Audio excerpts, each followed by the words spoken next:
Olá! Começa agora o Agrocultura com as principais notícias do agronegócio. No programa de hoje você vai ver alerta na citricultura. O greening, praga que devastou os pomares da Flórida, avança no cinturão citrícola de São Paulo e Triângulo Mineiro, apesar de todas as medidas de proteção tomadas até agora. Tempo seco de agosto favoreceu as colheitas no centro-oeste. Alta tecnologia também beneficia a pecuária. Sistema genuinamente brasileiro permite que o gado possa ser monitorado no meio do pasto. Hora do acerto do agro com o leão. O prazo para entrega do Imposto Territorial Rural termina este mês. Autoridades sanitárias alertam para o avanço do mormo, doença dos equinos que pode passar para humanos. E veja também a previsão do tempo para o campo em todo o país. O Agrocultura está começando.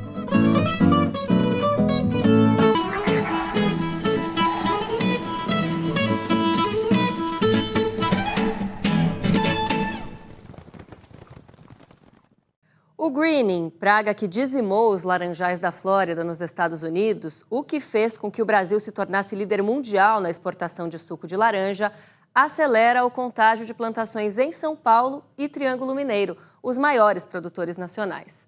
Há regiões onde a infestação já atinge 70% dos pomares.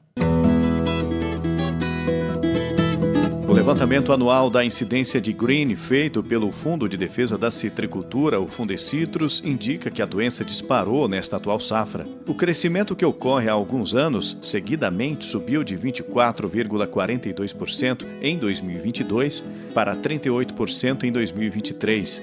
O aumento do green já vem ocorrendo há alguns anos, na verdade desde 2019. Isso reflete num aumento também consecutivo da população do inseto que transmite a bactéria do green, que a gente tem acompanhado.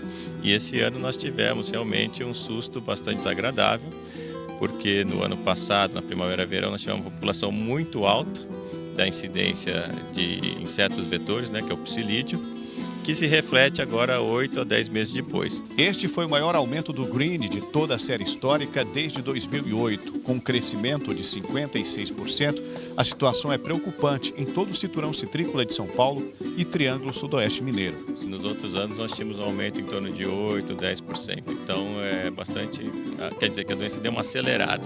Isso nos preocupa bastante. E por que isso tem acontecido?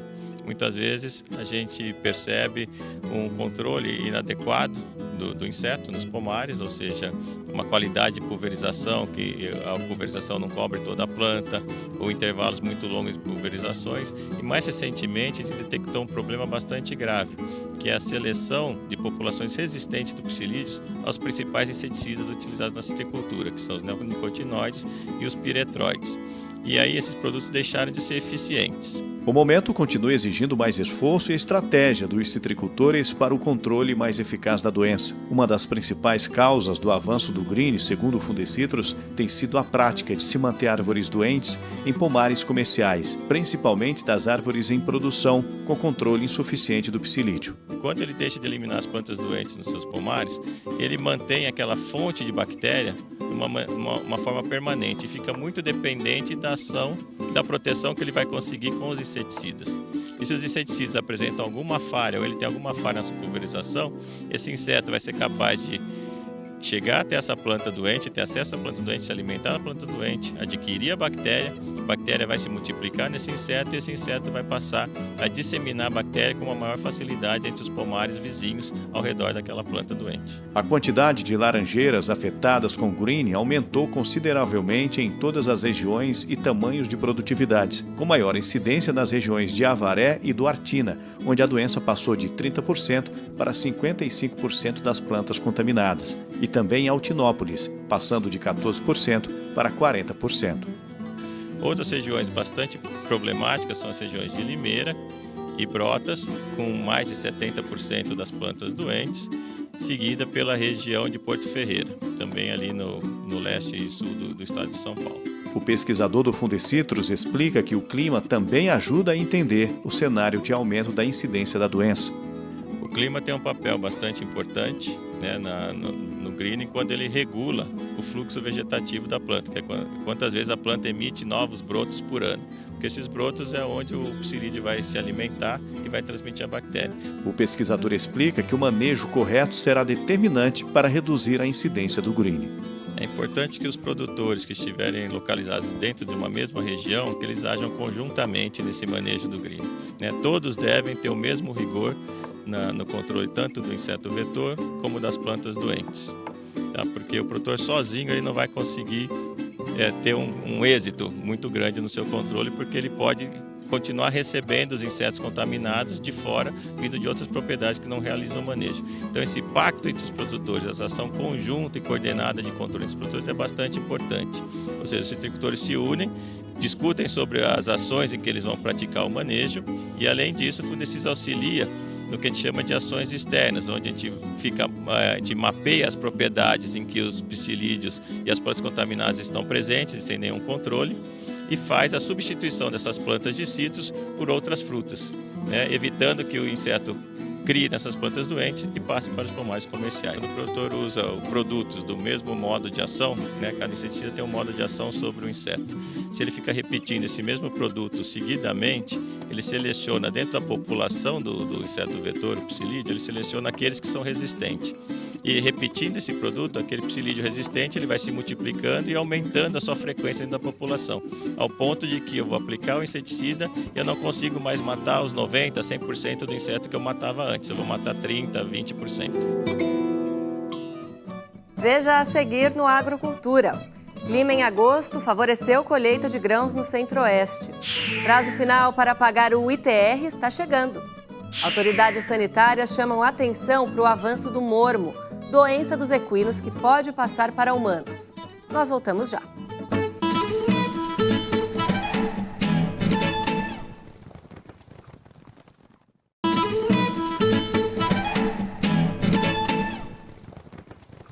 Confira agora as principais notícias do campo. Prazo final para pagar o ITR está chegando. Autoridades sanitárias alertam para o avanço do mormo, doença que ataca equinos e pode passar para humanos. Segundo o IBGE, Minas Gerais conta com mais de 600 mil estabelecimentos agropecuários com atividade diversificada e grande parte do seu território formado por propriedades rurais. E os produtores devem ficar atentos para não terem nenhum problema com a Receita Federal. A declaração do Imposto sobre a Propriedade Territorial Rural deve ser enviada até o dia 29 de setembro pelo site gov.br/Receita Federal. Segundo o Ministério da Fazenda, o programa ReceitaNet também pode ser usado para a transmissão da declaração. O tributo deve ser pago por pessoas físicas ou jurídicas que tenham um imóvel rural. Se o valor do imposto for menor que R$ 100, o contribuinte precisará pagar em uma única parcela. Se for superior a isso, o valor pode ser parcelado em 4 cotas iguais, mensais e consecutivas, que não podem ser menores que R$ 50. Caso entregue a declaração fora do prazo, o contribuinte fica sujeito à multa. Recentemente, o Ministério da Agricultura alterou medidas preventivas com relação ao mormo. A doença altamente contagiosa entre os equídeos, família que inclui cavalos, asininos e muares, pode também ser transmitida aos seres humanos. Há pouco tempo, o mormo se restringia aos rebanhos das regiões norte e nordeste do país.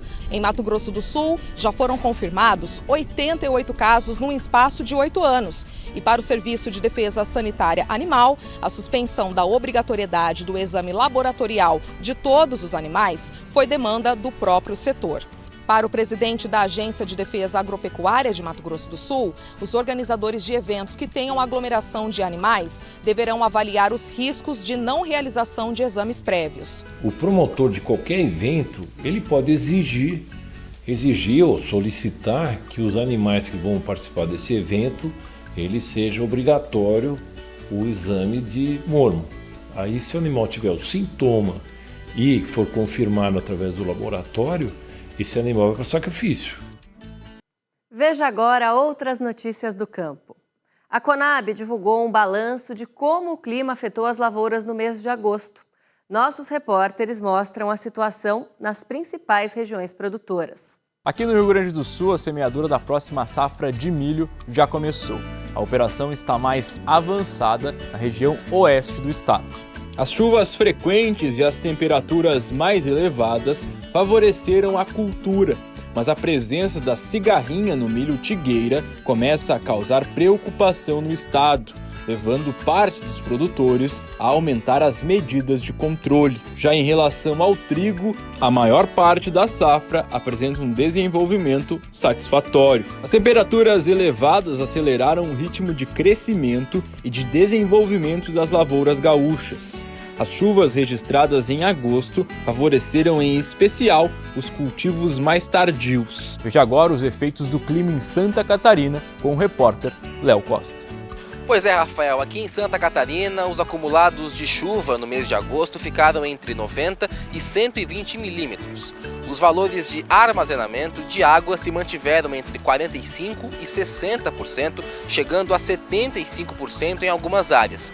Com relação às produções, segundo o governo aqui do estado, houve um aumento no mês de agosto da área plantada de cebola. Já o trigo teve redução de 2% na área plantada estimada. Outro destaque ficou para a safra do arroz, que fechou com produtividade média 1,6% maior do que a observada na safra anterior, alcançando assim a maior marca registrada no estado, 8,621 quilos por hectare. Veja agora os efeitos do clima no Paraná com a repórter Débora Evangelista. Aqui no Paraná, o milho segunda safra atrasou em relação à safra passada. E esse progresso limitado aconteceu principalmente por causa das chuvas volumosas. Além disso, a alta umidade de grãos e o tombamento de plantas causado pelos ventos fortes dificultou o trabalho das máquinas no campo.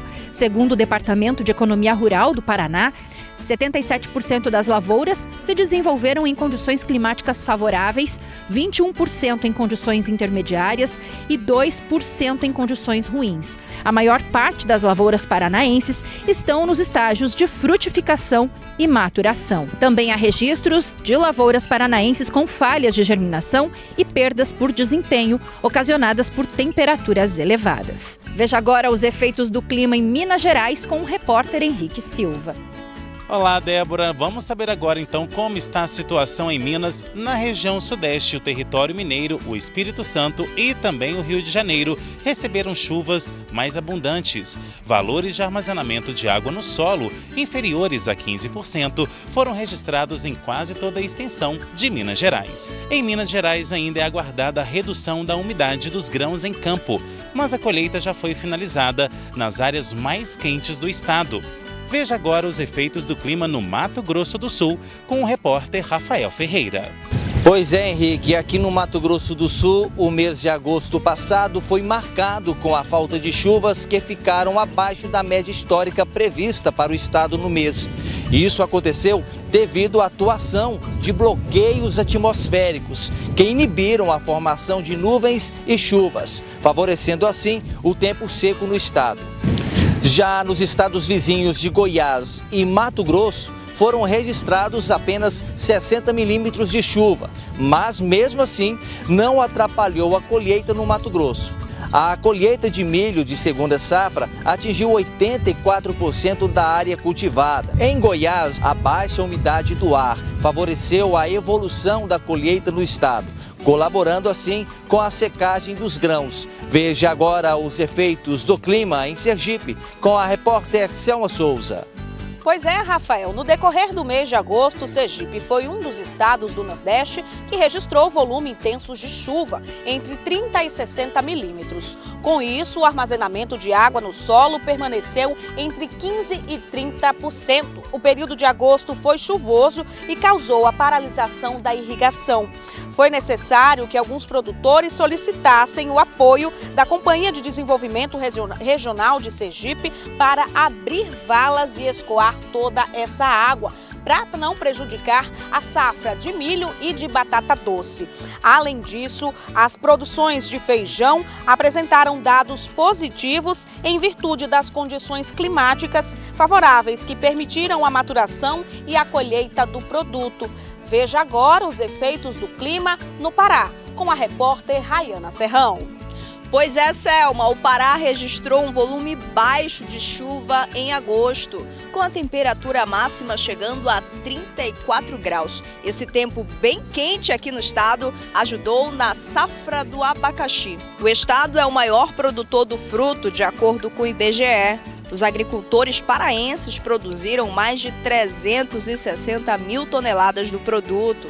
O sucesso da produção dessa realeza no Pará se deve pelo tempo quente que favorece o solo para o desenvolvimento do cultivo e colheita do abacaxi.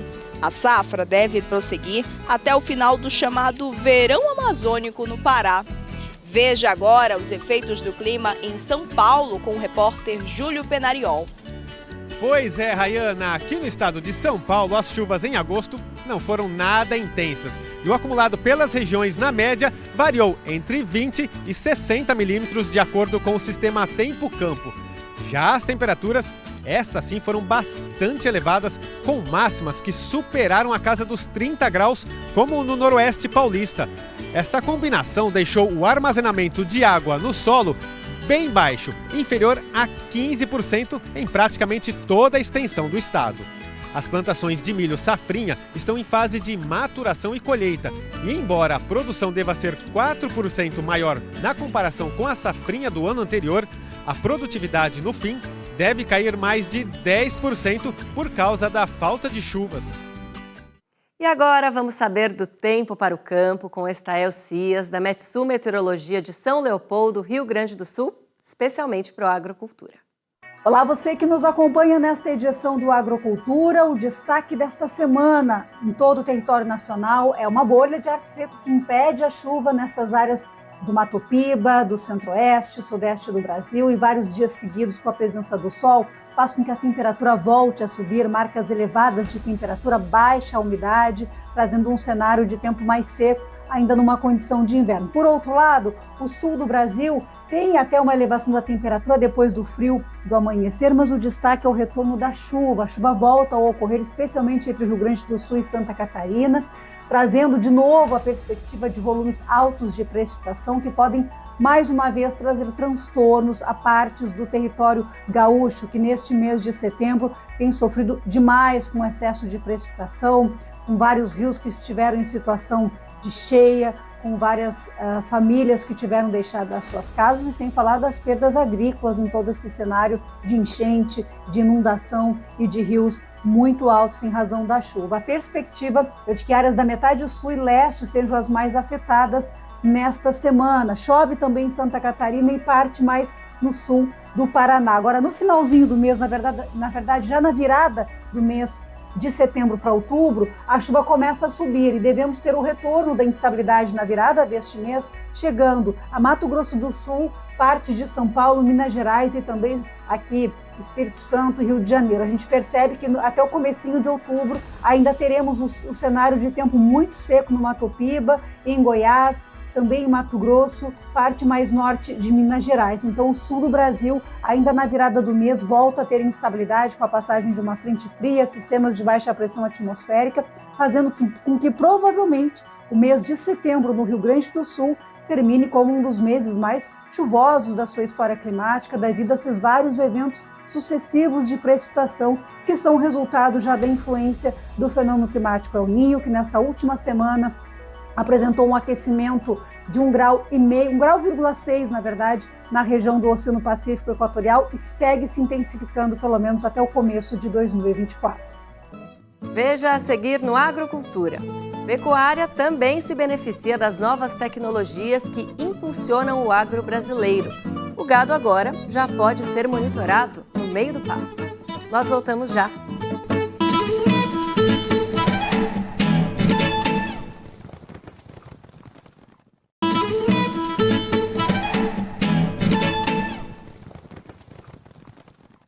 A inovação tem transformado o agronegócio brasileiro em todas as áreas, seja na produção de frutas, na cafeicultura e até mesmo na pecuária. O repórter Bruno Faustino mostra pra gente um colar usado no gado de corte para monitorar os animais no pasto.